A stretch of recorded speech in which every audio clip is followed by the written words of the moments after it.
I think it's just going to get weirder and weirder and weirder, and finally it's going to be so weird that people are going to have to talk about how weird it is. Eventually people are going to say, what the hell is going on? It's not enough to say it's nuts. You have to explain why it's so nuts. The invention of artificial life, the cloning of human beings, possible contact with extraterrestrials, the systems which are in place to keep the world sane are utterly inadequate to the forces that have been unleashed. Welcome back to Forbidden Knowledge News. I'm your host, Chris Matthew. Today my guest is Boston 2%. Be sure and check out my films, Doors of Perception on Amazon Prime, Occult Louisiana is on Tubi, Roku channel, Apple, and more.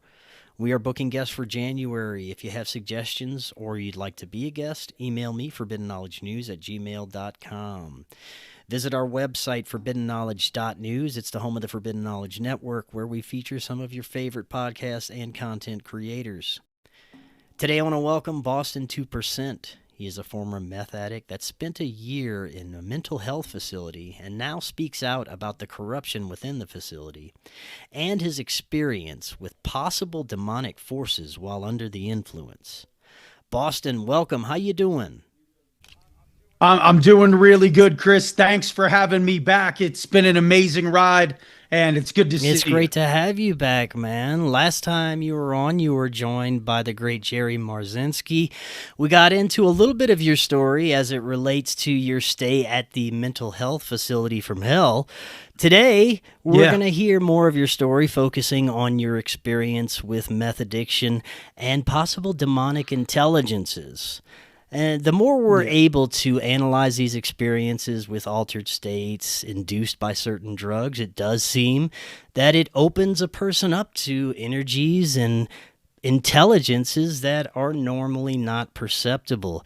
This is such a fascinating topic, and there's a lot to get to with your story. Before we get into it, remind the audience a little bit about yourself and let them know how they can find out more. Well, I am Boston 2%. I am author of the best-selling Fire and Ice, the Meth Bible on Amazon.com. You can find the link to my link tree in the YouTube description, Boston 2%, on all platforms. Awesome, man. I think the best way to go is to start from the beginning. Tell us a little bit about your journey. How did your addiction get started? Well, you know, I always tell it right from the very get-go because I think it has prominence. I was born on January 31st, 1982, and the devil tried to kill me that day, and I've been fighting for my life ever since, and that's a true story. I was born, I turned bright purple, and my parents would tell me stories that I almost didn't make it that day, and it was funny. They said I was born with a hole in my heart, Chris. And that's what they thought. And I did. It wasn't of the physical nature, it turned out. I pulled through and everything was okay, obviously. But I had a very big spiritual hole. And it took me down the roads to hell, and they were covered in ice. So I had a lot of childhood trauma. I grew up in an alcoholic home. There was also a dark mental illness present in that household. I didn't have God in that household at all. And I experienced a lot of things that opened wounds really early in my life. So I started smoking marijuana. That was the first substance that I ever dabbled in. I was about 12, 13 years old. But it was really when I took my first drink, summer of 8th grade, going into 9th grade, kids are experimenting. I'm under this canopy of beautiful oak trees in Boston, Massachusetts, in a little town called Reading. I was with my buddy, and he had a bottle of cheap Underwood and Pierce vodka, a gallon of orange juice, and we mixed it. And when I tilted it up and I took the first drink, I remember it hit my stomach, and I had an instant chemical reaction. And I remember thinking in my own voice out loud, I was like, that's what I am talking about. That's the way I want to feel for the rest of my life. All my childhood trauma, everything drained like water in a bathtub. And I was literally off and running. I was an everyday vodka drinker at 14 years old. methamphetamine pills like your Adderalls, your Ritalins. They're really crystal meth in pill form, pharmaceutical. Yeah. Okay, I started a love affair with those: cocaine, heroin, OxyContin, benzodiazepines, anything really that I could get my hands on, I ingested, and I was really wrapped in the chains of the devil and addiction right away. Okay. So I'll fast forward through a lot of this story. It's all in the book if people want to read it. It's based on my life. And I was trapped in addiction for 25 years, okay? So I struggled. I was trying to get my life together in and out of those 12-step programs for 15 years, completely failed. When I was about 25 years old, I met a girl, and at 25, I did what you think you're supposed to do, is I get married. She had a child. We moved to this little island. I went from Boston, Massachusetts. I moved down there with my dad, okay? And that's where I met the girl. And I started this business career on this little island. It was a little pirate town called Port Aransas, Texas, okay? Like, you'd go into the bar and there'd legit be a guy with a parrot and an eye patch drinking at the bar. It was not Halloween, Chris. I'll assure you. It's a little drinking village with a fishing problem is what they said, okay? So I get into the vacation rental business, and I'm starting to make millions of dollars for these companies. Everyone overlooks my bad behavior. I got away from drugs, but I was deep in alcoholism. That was about a 10-year period out of the 25. Long story short, I get beat in a couple bad business deals back to back. I lose everything. I lose my career. I had no identity in Christ. I had nothing. I lost the wife and kids left. It was really bad, okay? But right when everything was falling apart, I started to dabble in crystal methamphetamines. And I started off snorting the drug. And that's usually what people do. That's where you start, is you start snorting the drug. It's a high sex drug. It's super endorphins rushing through your brain, highly addictive. I was hooked instantly, okay?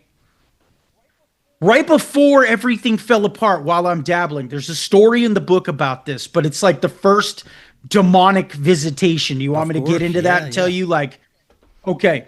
So the first time I came face to face with what I believe to be a full-on demon, I just got this new job. This is before everything fell apart. They started a company. They got a new office. It was like a little house set on the side of the road right off the main highway. And I remember they blessed the office with holy water. That was their beliefs, right? And I remember I was buying drugs from somebody associated with that whole thing. This person who walks through the door doesn't know me. It's this girl. She knows him, but she was like snarling. She opened the door and she tried to put her foot down to walk into the office, right? I'm there. My first wife was there. Office full of people. And she could not break the plane of the office. Whoa. She tried to put her foot on the floor, okay? And I get up and I see the commotion. She's got her head in the door, but she can't physically walk in. And I'm not really a believer in God, the demonic, anything at the time. I was partying. I was drinking like a fish. I was going crazy. I was just getting into crystal meth. There's no psychosis. There was tons of people around. So I get up to address the issue. I walk towards this thing that was attached to this girl. And she backed out, and I'm outside. The South Texas heat is just blasting off of the hard top. You could see the squiggles of heat in between us. And this person starts like snarling with a liar's tongue. But she was saying things that nobody else could know about me. You know, and she said, "I'm going to tell your wife." And I was like, go ahead. You know, hoping that this thing wouldn't tell what I was doing behind closed doors at the time. But that's one telltale of demonic oppression or possession, is the spirit in somebody else will know things that there's no way that they could possibly know about your life. I mean, I've never met this person ever in my life, and they were saying things that no one else could know. What was she saying? Now, what was she telling you? Some of the things that she said. Things I was doing in my house, drug use, things like that. And she said, "I'm going to tell your wife." Yeah. You know, things like I was watching that I shouldn't be watching, things like that, right? So, yes, crazy.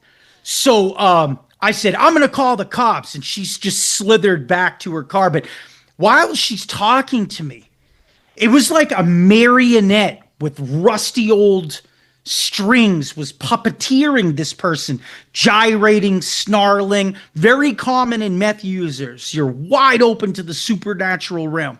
And it's just like the twitching and the twisted movements. It's very demonic in itself. But that was like my first taste of it, right? The year was 2016 at this time. Okay. So I'm just going into the crystal meth world at this time. Right after that, everything falls apart. It was almost like God was giving me a prophetic vision almost of where I was heading into hell. And I had no idea. Let me ask you one more thing about this encounter with the woman. Go ahead. Was she visibly under the influence of anything that you could tell? I mean, looking back, I could tell, I can say, I believe that she was under the influence of methamphetamines, but I've seen a bunch of crazy stuff with people on that drug. And we'll get into it. It's like the meth does something chemically to the human brain, okay? And this goes way back.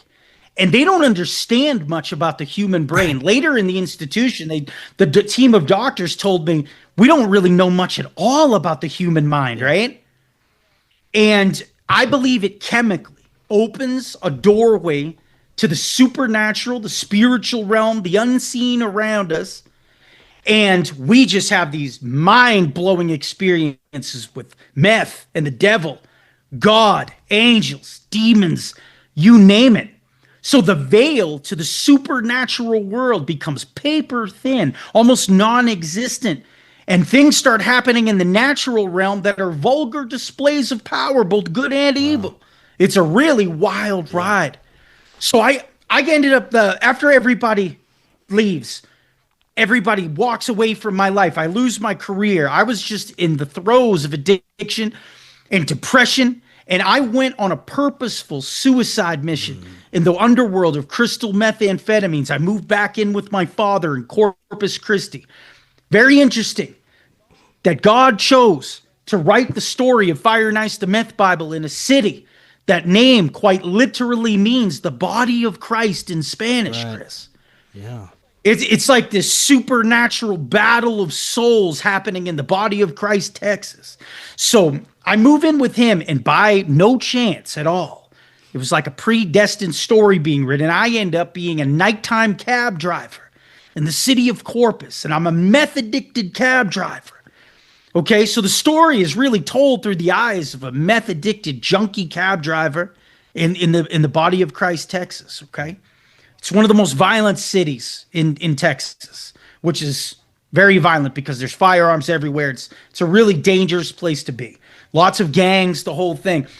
I'm now in the taxi. Okay, I'm driving from 7 p.m. till 7 a.m.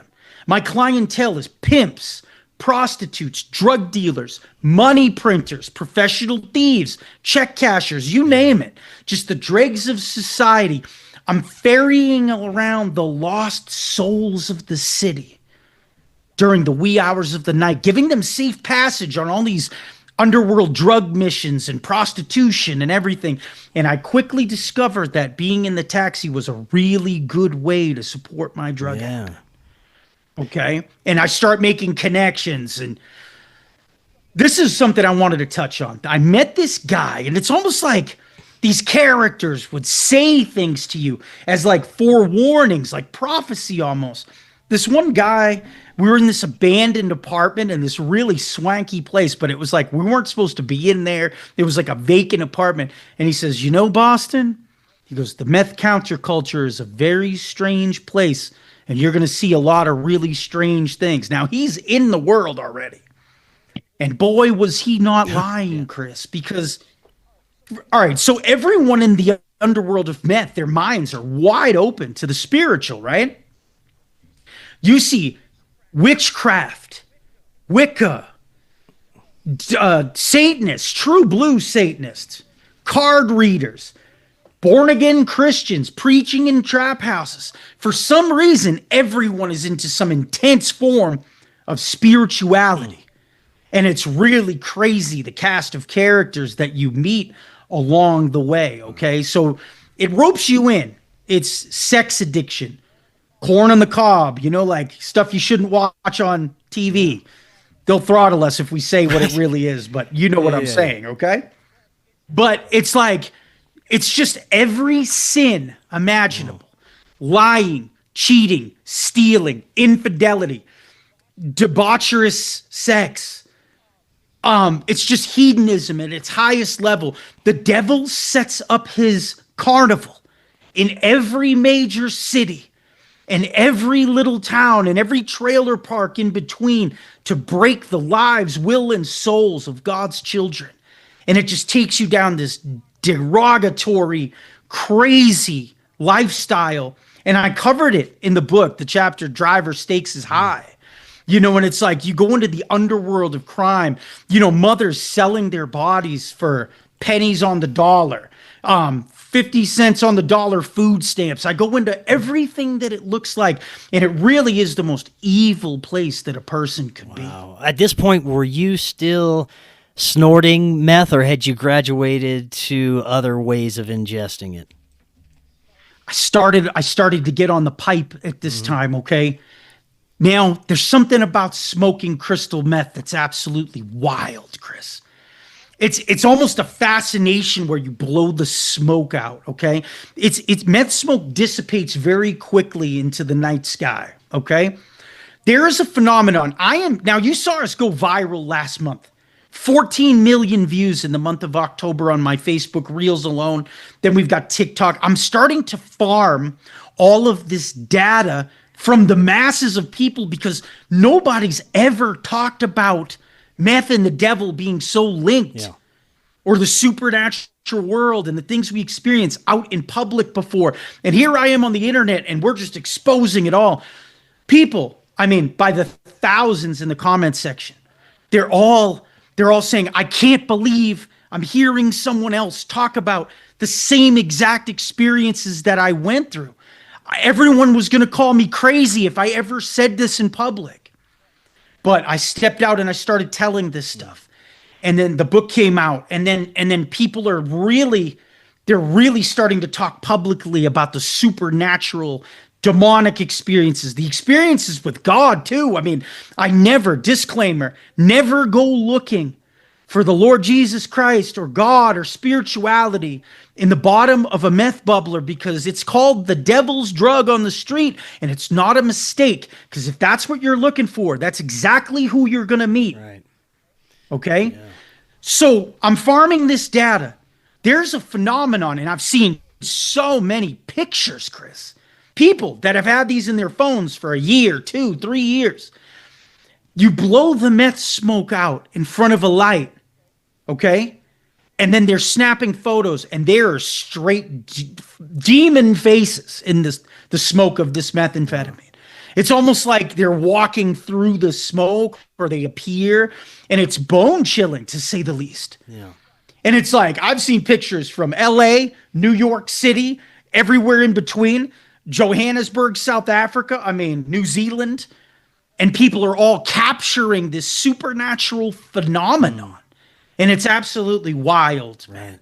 So it's like, there's definitely something evil. Like Jerry, who's a doctor, Jerry Marzinski, he says that he's talked to tons of meth addicts through his career, and everything that we're all saying in the drug world, in the medical world, it's all starting to collide, where the truth about meth and the devil is finally out in the open. Yeah. Isn't that amazing? It is amazing. Maybe we could get to some more examples to help the audience make that connection between the paranormal and meth use, because for people that have never experienced it or aren't heavy drug users, it may be hard to understand how these experiences could bring about something paranormal. Okay, and let's go back to the poisonous roots of where meth came from. It's a very important piece to this story, because you have to see the actions and the things that happen when people are under the spell of this ice, okay? It was invented by the Japanese way back, but then Hitler came to power and he came into the Third Reich, and then they started to perfect it in a drug called Pervitin. Have you ever heard of that? Okay, it's all historically accurate in a book. It's called Blitzed, okay, by an author named Norman Ohler. You can get it on Amazon or anywhere else. And it goes through, like, the German government started giving it to the troops in World War II, okay? And it was to create almost like a super soldier to fight in cold environments like they were preparing for in Poland, Russia, etc., right? So they wanted them to stay up for weeks on end. So they started giving them that. Then they needed, like, the workforce in Germany to start making shells and everything. So they started giving it to the public as a pep pill, Chris. Yeah. They even commissioned, like, our version of Hershey's chocolate to lace chocolates with the Pervitin, and they sold it as, like, a pep treat. The whole country falls under the spell of amphetamines. And some of the greatest war crimes and atrocities this planet's ever seen happened under that in the reign of the Third Reich. And we know what happened there, okay? So that's where ice and methamphetamines came from. And then they started making crystal meth, and around we go. Ice and meth have spiderwebbed all over the entire planet. And we get into the supernatural experiences. People are wide open. I mean, prophecy. I've seen, like, a ton of people, me included, where you can start to speak things or see things before they're coming. People that know things about other people, their intentions, things that they do in their personal life. It's just this weird experience where they're being fed information through the ether.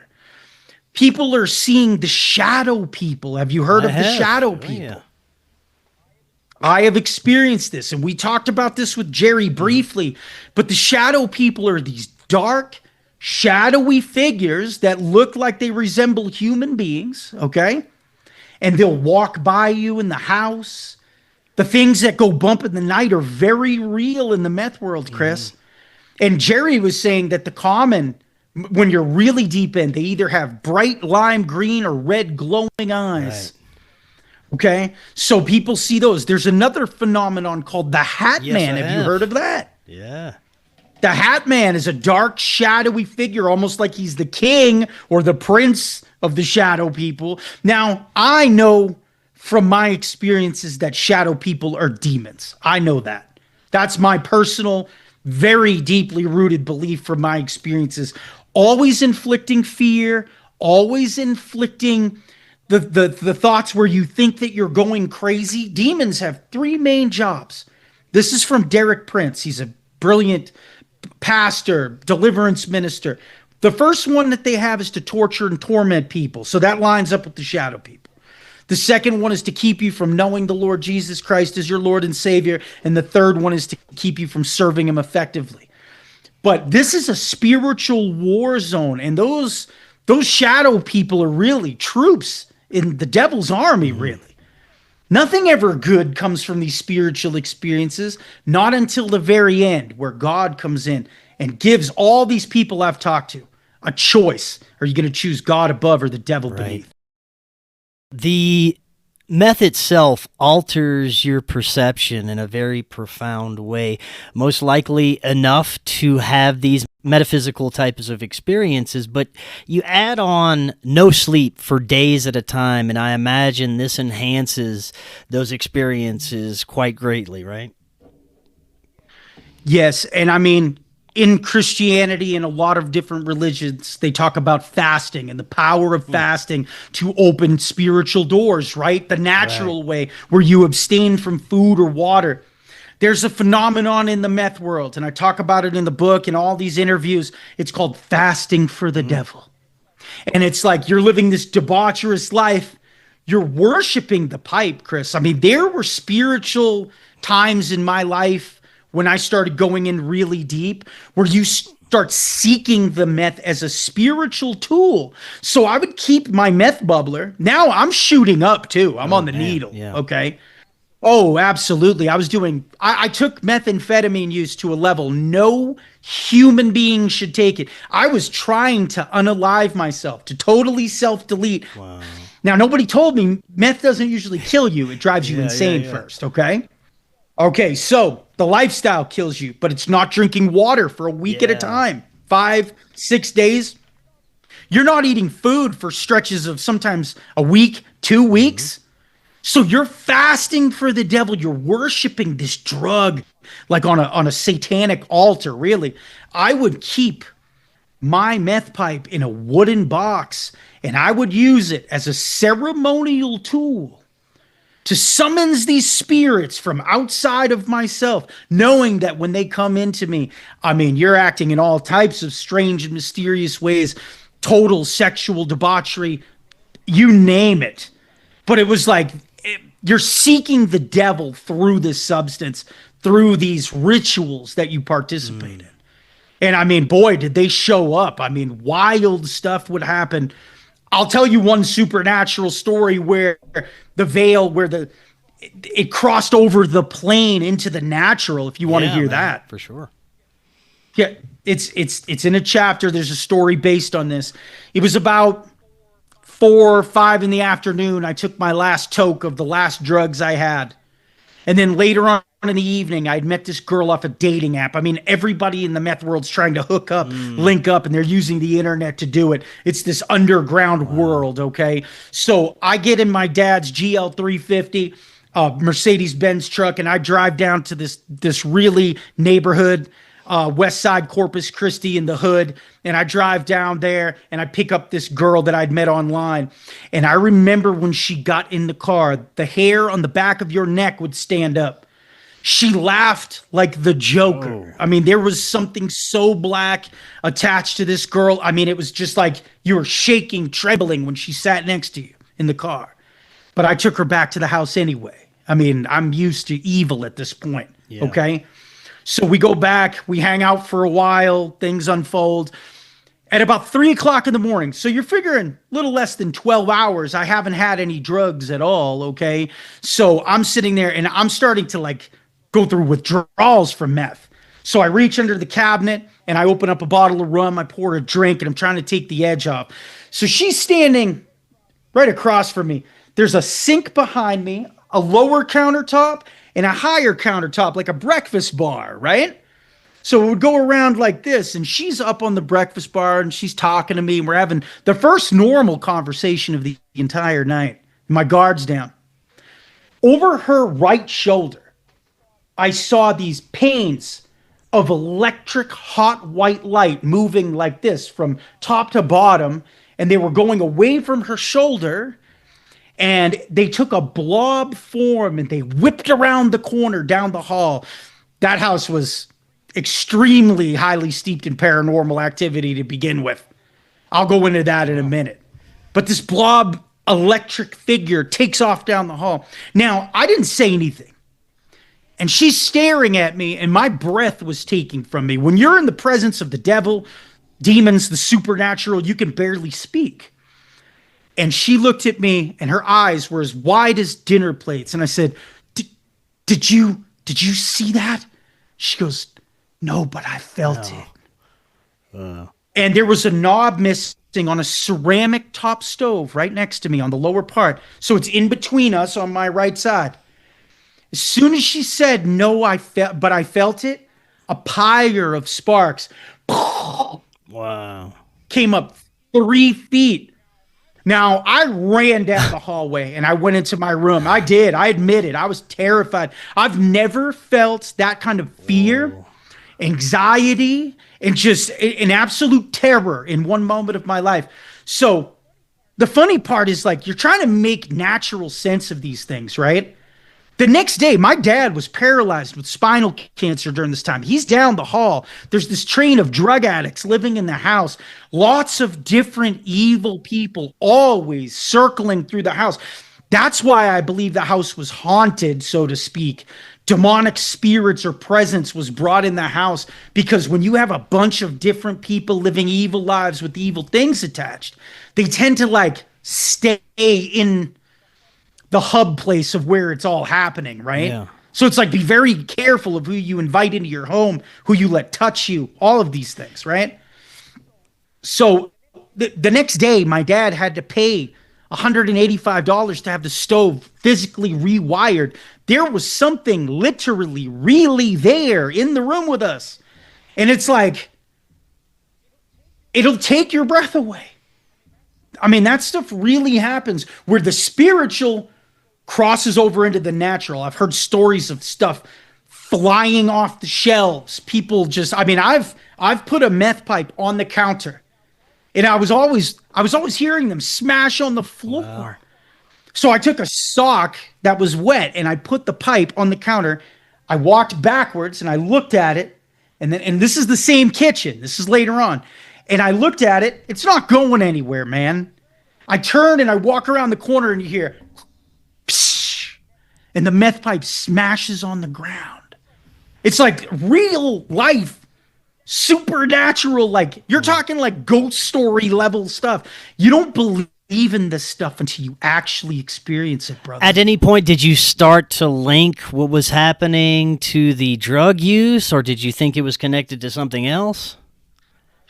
I was absolutely terrified. And then the people, there's also this phenomenon. Have you ever heard of gang stalking? Oh, yeah. Okay, so you're familiar with gang stalking? Yeah. Some people say it's spiritual, like it's the devil. Some people say it's the government with V2K having stuff fed. Now, they really have that technology, okay?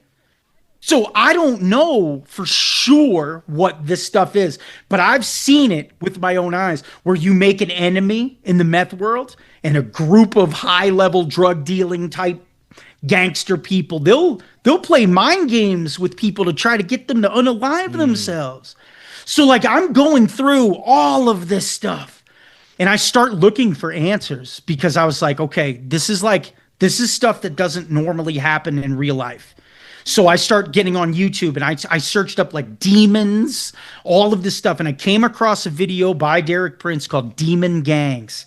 And all of a sudden it started to make sense about everything I was experiencing. Like how different demons travel together, and like the spirit of witchcraft is always preceded by the spirit of rebellion, where you start to rebel against morality or God or whatever, okay? And then all of a sudden the witchcraft. Now, crystal meth, Chris, it's witchcraft at its absolute highest level. It's a bubbling cauldron, a witch's brew, even the way that they make it, okay? It's like they're putting batteries, strips from lithium batteries in it. It's absolutely wild. But yes, I started making the link that meth was linked to the supernatural, spiritual, demonic realm. I mean, it was undeniable at this point. How did you navigate through that? Apparently, it didn't scare you enough to stop at that point, but how did you start to have those experiences knowing that you may be dealing with something supernatural? Okay, so this is my belief. I was in a car. I have the picture of this to prove this, okay? I was in the city taxi at the time, and I am driving. I leave the house and I'm driving to go to the taxi stand. I pick up this old 2009 Ford Police Interceptor model. It's an old cop car turned taxi, okay?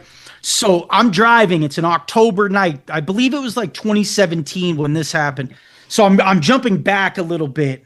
But this was like the beginning of the spiritual battle. So I'm driving, the fog starts rolling in the city, covering the tops of the palm trees and the bulbs of the palm trees. And I'm falling asleep a lot behind the wheel because I'm staying up way more than I should, working way more than I should. So it's like the cab 7 to 7. Then I'm in the personal car driving drug dealers around all day, doing debaucherous things all day. So I'm not sleeping at all. So I'm driving and I'm waking up to the honking of horns, okay? So it happened once.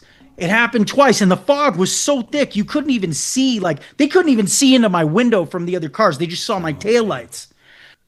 So I wake up the third time to this loud, monstrous crash, and I wake up and I have my hands on the steering wheel because I jolted, and I look down and the speedometer was reading just about 70 miles an hour, and I'd flown over the curb on the highway and flew over and off onto the feeder road. And I came down and I crashed on 4 popped tires, right? And the smoke starts billowing around the car. And another cliche thing when they say, okay, when you get in one of these fatality style accidents or near death experiences, everything slows down like slow motion and freeze frames. Again, never believed it until it happened to me. I'm going towards this massive concrete structure with a big sign on the top of it. And I remember the first frame, it was like time stopped. And I heard my own voice in my mind. And I said, oh, you know what? I was like, that's concrete. Like I identified what was happening. The second one, I saw the face of my youngest daughter and I felt this feeling of just total love.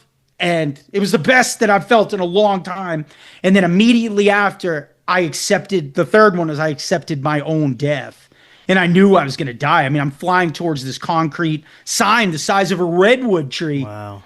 So upon impact, my eyes were wide open and the nose of the taxi starts to crush and tuna can in.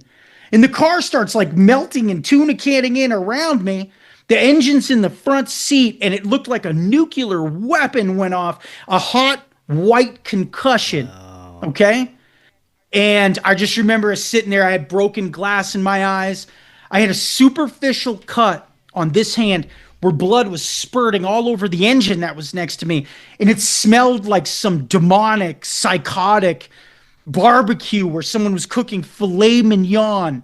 My heel was crushed under the seat, my left heel. My sneaker was broken. There's blood spurting out all over what's left of the windshield and onto the engine. There was 5 ribs. Like if you x-rayed me right now, 5 of my ribs were sawed completely in half by the seatbelt. I wore a seatbelt because it's the dumbest reason to get pulled over with 9 ounces of meth in the car, you know? So it was like, I trained myself always to have, if I didn't have that, we wouldn't be having this conversation. Yeah. So everything happens. I spill out onto the parking lot and I vomited. And there's a whole story. It's in a whole chapter called Angels and Signs in the Meth Bible that I based off this real life story. And later on, I'm dropping a girl off a week later to go get a drug test in the same strip mall. They only took the car away. The police tape's still there, headlights underneath from where the impact kicked the headlight out. And I'm tweaked out and I'm looking for like stuff in the picture. Just can't believe that I actually survived this accident. And I look and I had fallen asleep and I had crashed into the sign at the South Texas Christian Sleep Study Center. It was like God had, and then the sign fell on the taxi during this. So it was like God dropped a sign on my head to tell me to take my foot off the gas and get out of this lifestyle. And I just went harder and harder and harder. And the spiritual experiences got more and more. But this was the crazy part about the accident. For 5 days after that accident, if you picture a black stage in total darkness, and there was like a sign that had letters made of light bulbs, and they would just light up and then turn off, light off and turn up. And it said, find the others. And I thought I was going crazy. I never told anybody that story. Find the others. And now I know what it is. I was supposed to find the other spiritually gifted people that went through this meth mind bomb of a lifestyle, that had these experiences and unite us all together.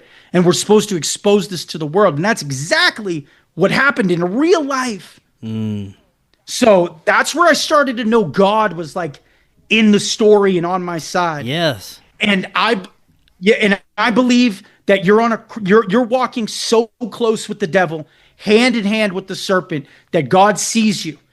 And he comes in to give you a chance. You could choose God above or the devil beneath, and the choice is completely yours because we have free will. I can look back at my experiences when I was heavy into drugs. There had been plenty of times where I should have died. I should have been taken from this earth because I was doing something ridiculously stupid under the influence. And there was an intervention of some kind. I can only describe it as some sort of miracle or angelic spiritual intervention that prevented me from dying. And in that moment, it's just a knowing that something intervened because the situation was so impossible. It shouldn't have turned out the way it did. Did you have any other experiences during your addiction that were similar to that? To where God Yes. saved me? I mean, it just went on and on. I mean, just the fact that I used to use dirty needles that were off the floor of my trap house. God knows who used them. There was hundreds of homeless people in and out of there. And when I was later on incarcerated, I got tested and I didn't have not one bloodborne disease, no HIV, no hepatitis C. When they tested me, they saw that my spleen was 4 times the size, because right before this, I was drinking for all those years. And when I started smoking ice, I stopped drinking abruptly. So later on, the doctors were like, we can't explain it. Your spleen is 4 times the size. Your liver is completely healed. What was your drinking history? And I told him, and the lady was like, I've never told anybody this. She said, but that meth saved your life because I stopped drinking so abruptly, right? So it was like God used that to save me from sure death. And then I went down a whole different pathway in hell. There's so much we can cover. Have you heard of the Truman Show experience before? I've seen the Truman Show, and I think it's a great analogy to much of what we experience in this reality, but what are you referring to? Okay, so I did a whole show about it last night. This is a phenomenon, Chris. It's wild. You've got to look into this. I started talking about the chapter in this book called Movie Magic. Okay? Yeah, we touched on this a little bit. This is great, yeah. Yes, and movie magic. So I start to think that I'm being filmed with hidden cameras at first. I thought that through the gang stalking, these girls were getting sent to my house. They would always show up when I ran out of drugs, like knock on the door. This really cute girl would be there with a bag full of dope. And I was like, Chris, I'm good looking, but I'm not that good looking, okay? For that to happen all the time. I'm like, there's something up. These women are being sent. So methamphetamine psychosis is like it's like a snowball that rolls downhill. So then, as my mind's deteriorating, I start to believe that I'm being filmed with satellites. I believe that I'm selected in this Hollywood movie, okay, that's actually being executive produced by Jim Carrey. Jim, if you're watching, I'm still waiting on my check, bud. That's great. But listen, this is the craziest part, right? So I go through my whole Truman Show experience. I embrace it. I'm doing stand-up comedy at the countertop in Walmart in Whataburger. I'm being thrown out of every Southside Corpus business for life, getting banned, thinking that I'm an actor. I was like, hey, you want a movie? Let's give him a movie, right? Shit. I'm embracing this. But the thing is, when I started talking about this, Chris, thousands and thousands and thousands of people have had the same exact experience. Most of them all, when they got clean, came out and believed in God, started following Christ. And I'm like, it's not Buddha. It's not it's not Muhammad. And it's like, who would care, right? Like everyone gravitated towards this one spiritual being or character, right? So I'm looking at the comments. People were freaking out. They're like, I can't believe someone's talking about this. So we're farming data, right? We believe that there was a great spiritual awakening that started in the meth world and all over the planet, really, in 2017 till the present. And the weirdest part out of this whole thing is when Truman, in the movie, was going through, when he found out that he was actually in the Truman Show, he was 36 years old, and so were most of the people I talked to. Wow. It's wild, man. I think we naturally experience something called synchronicity, which may be connected to some sort of spiritual intelligence that guides us or presents us with information on our path. I'm wondering if substances like meth may hypercharge our awareness of synchronicity and things like this and may lead to forms of psychosis, basically. The strangest, most coincidental things happen when you're under the influence of this drug. So much so, I think that's where it creates the Truman Show delusion. You're like, there's no way this person would come up right now unless it was scripted and say this exact thing, or this would happen. This saved my life at this exact moment. I'm starving to death and this person dropped food on my front door and left. Like things like that. Like it's just wild. But yes, I do believe that. And I also, this is another one I've been touching on. I am convinced that the United States government and other governments worldwide have done think tank, deep, black budget studies with crystal meth. I am convinced, because it opened you up. Like there was one time I had a blowtorch and a pipe in my hand, and a girl was walking by me in my trap house. She'd never been there before. I never met her. She tapped me as she walked by with her shoulder. And I spun around, and she had on some Steelers, some Pittsburgh Steelers, like house shoes and like slippers. And I looked down and I said, "Hey," I go, "your dad says he misses you and he loves you." And tears started streaming down her face. And she goes, my dad gave me these shoes." Oh. It just brings you to this place. But this is the thing.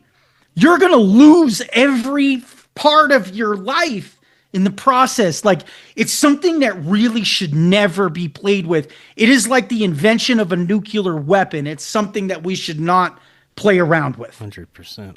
Because it's hell on earth, man. Talk a little bit about what led to the event that caused your incarceration in that facility.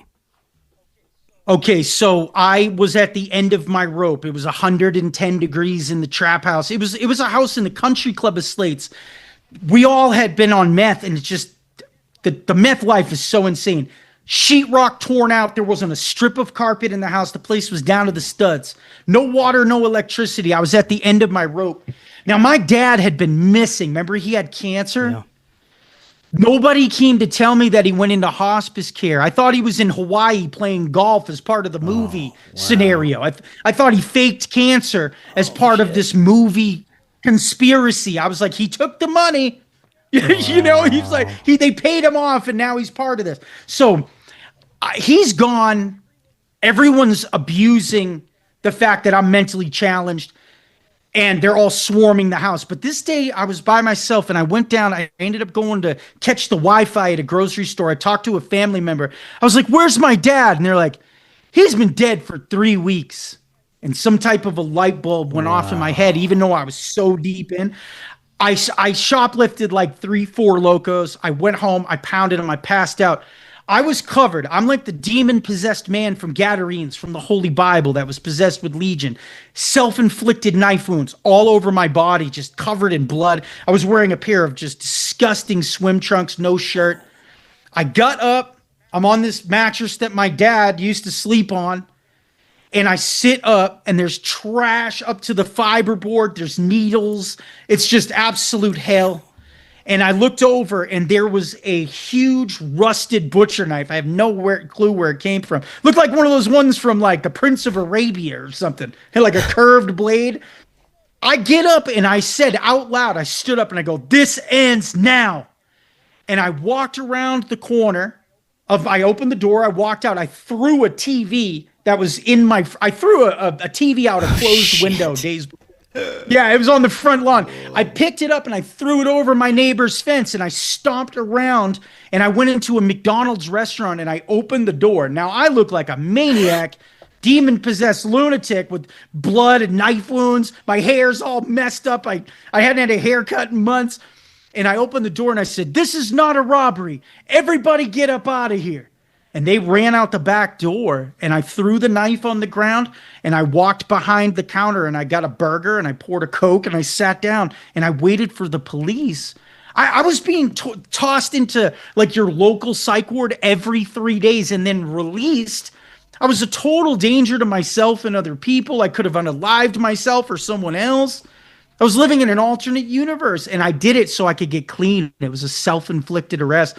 I faced 1 count of aggravated robbery in the state of Texas. That's 5 to 99 years. 3 counts of aggravated assault with a deadly weapon because I scared some people with a knife and in the commission of a crime. 2 to 20 each. 156 years stacked, and they tried to give me 15 years in prison on my first felony arrest ever.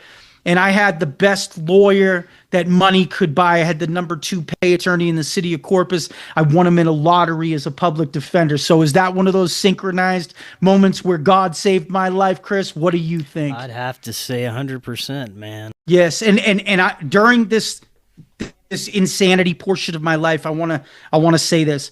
I was an absolute pornography and sex addict. I was an absolute meth addict. I was out of my mind. I was the dirtiest, worst that a person could be. And I remember I was sitting on my bed in the trap house, and I felt the flame of God sit next to me. There was some energy that came and sat down, and I believe it to be the Holy Spirit. That's my belief. But I felt this intense love and just wave of affection throughout my whole body, so much so I vomited. And that happened quite a bit when I'd be walking down the street. It'd be like a tractor beam would hit me, and I would throw up.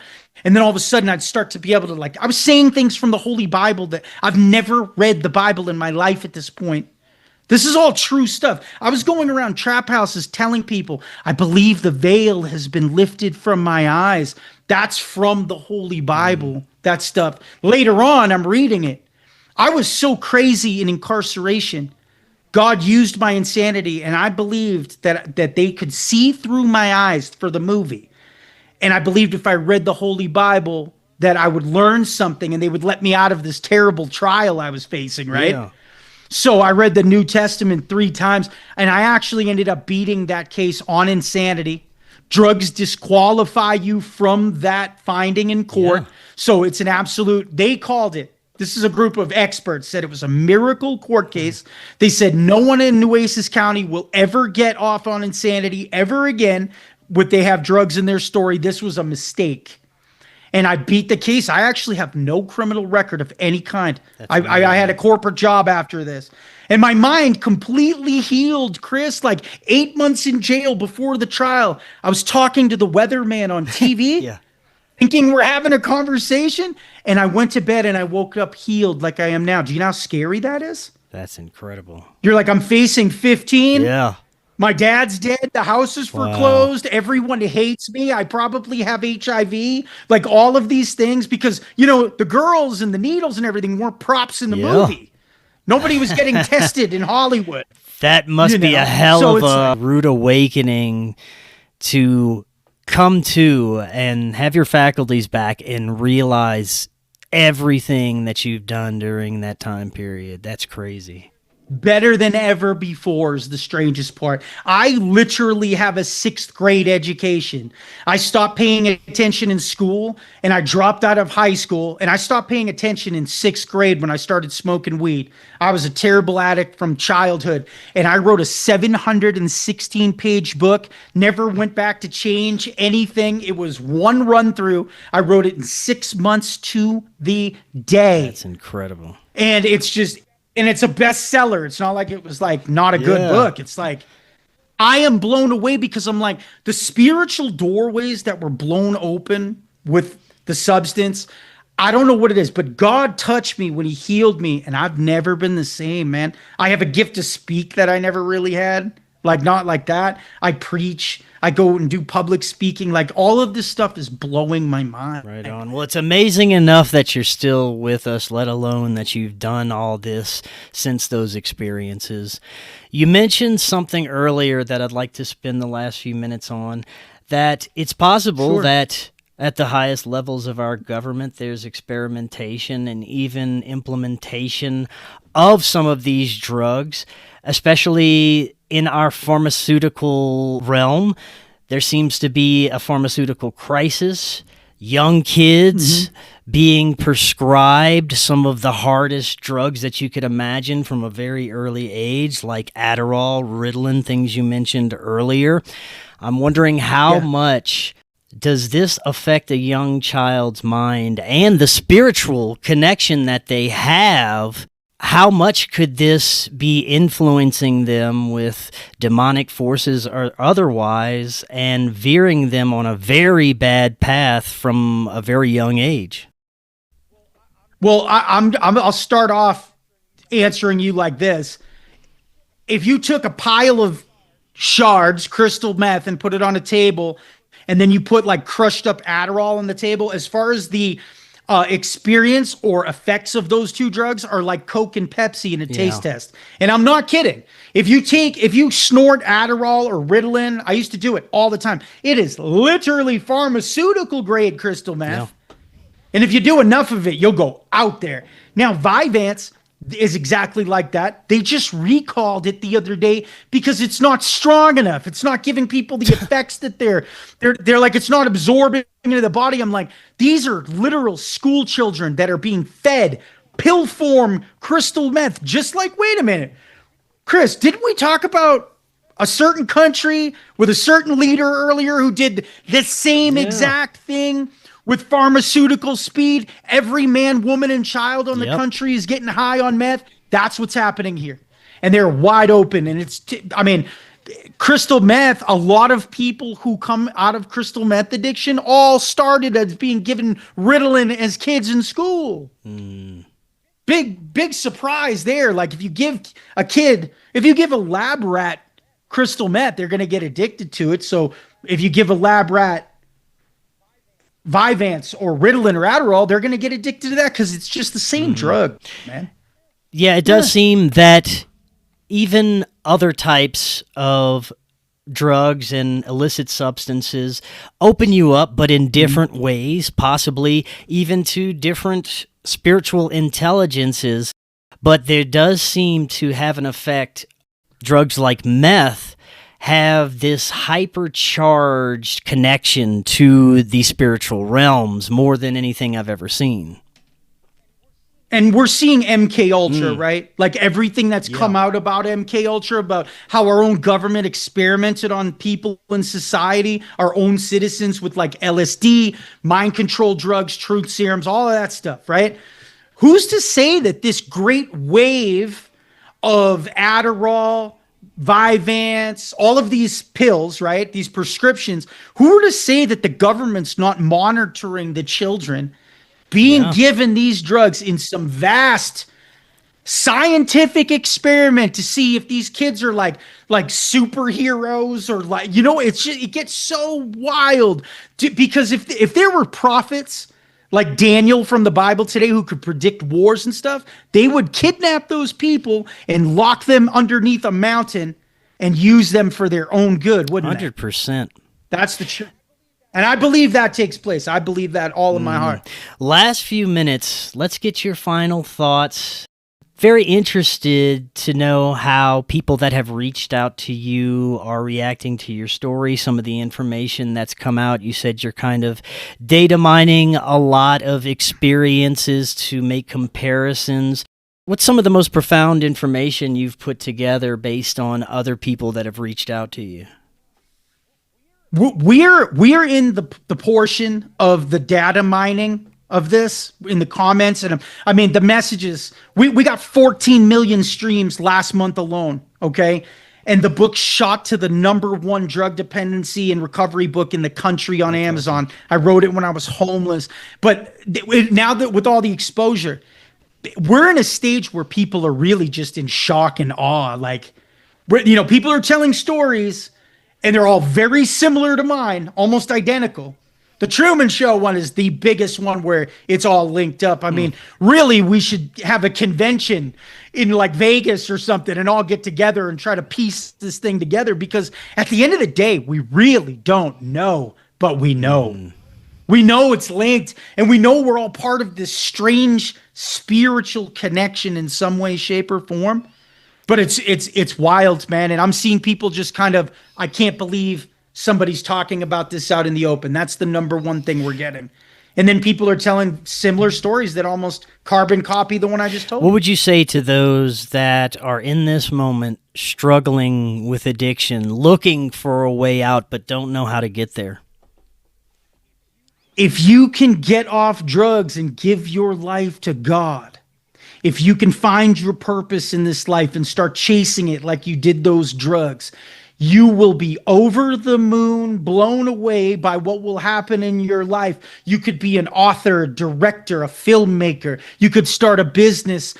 The sky is the limit with what God will do with your life if you just surrender that addiction, surrender your will, and start to taking direction from a higher being than yourself. I know everybody doesn't believe in Jesus, but that's my experience. When I gave my life to Christ and I really walked in his path, not the path of religion, not organized religion where they're graping the body of Christ for money or anything. I'm saying when you walk in the Spirit of God, your entire life will change, and then it becomes super fun. You will obtain things that you never thought you were good enough to get, and life every day is kind of like a movie, right? I love it, man. Boston, thank you so much. We'll have to definitely do this again in the future. So much more we can get to. For sure. Before I let you go, remind the audience how they can pick up the books, find out more about you. Fire and Ice, the Meth Bible, is a bestseller on Amazon.com. You can just search the Meth Bible. It's also on all my socials in my link tree. It'll be in a link underneath this YouTube video. Go follow me on Facebook, TikTok, all over. And I would love to interact with you. If you have a story that's similar, I also have my own podcast, and I'm having people on where I'm interviewing them to show the world that this is all very much connected. That's Chris. great. I love what you're doing, man. Keep it up. Love to talk again. And until next time, everyone, have a wonderful evening. We will talk again tomorrow. We'll see y'all then. Are you and your family prepared for an emergency? Maybe the fake alien invasion. Now is the time to prepare yourself and your family for any event. Check out Prep Starts Now. Their mission is to provide high-quality preparedness products that empower individuals and families to be ready for any situation. They're committed to delivering reliable, trusted gear to ensure your safety, security, and peace of mind in times of need. Their product selection is carefully curated to provide you with the essential gear you need to stay prepared. From emergency kits to tactical tools, every item is chosen for its reliability and practicality. Prep Starts Now understands the importance of family, and their goal is to equip you with everything you need to build a solid plan for your family's preparedness. In today's ever-changing world, being prepared is more important than ever, and Prep Starts Now is here to help you and your family stay ready with quality products and practical guidance. Use the link in the description and get 15% off your order.